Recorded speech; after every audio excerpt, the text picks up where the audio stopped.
Let's start by learning what human-computer interaction is.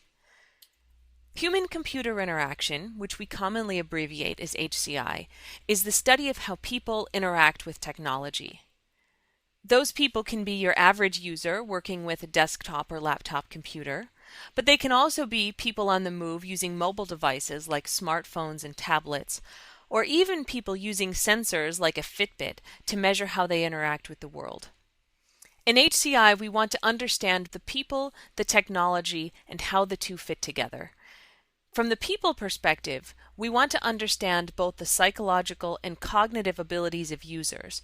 This allows us to build technology that takes advantage of people's inherent abilities and also that avoids overtaxing people by requiring them to do things that they're not cognitively capable of or that are difficult.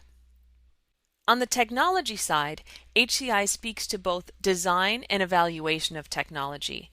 We use what we know about people, the tasks, and the way they're interacting with systems to design technology that will work well for them.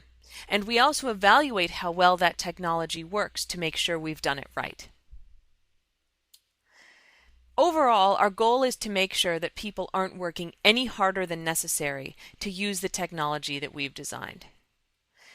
So we start off wanting to understand users, tasks, and the context in which people are performing those tasks in a system. The users can be anyone from children up to elderly adults, and it can be people working alone or working in teams, whether it's pairs or large groups. The tasks are things that people are trying to accomplish with a system. It can be something as easy as logging in to something as complex as analyzing a large data set. Tasks are not necessarily intuitive to understand, and we'll have a whole segment dedicated to building a list of tasks for users. And finally, we want to understand context. Even if we have the same users and same tasks, how they're performing those and where they're doing them can dramatically affect the systems we build.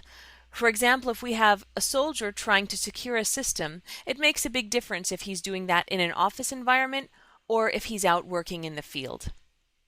Once we understand users, tasks, and context, then we move into design. This is where we're building technology that considers everything we know about people and what they want to do. And hopefully we're going to build a system that makes it as easy as possible for people to accomplish those tasks. Finally, there's an evaluation step. And in looking at usable security, this is not evaluation of the system's security, but evaluation of how easy it is for people to use that system. If it's too difficult for people, they'll simply find ways around the security or make insecure decisions. So we want to evaluate our systems to make sure that they're easy for people to use.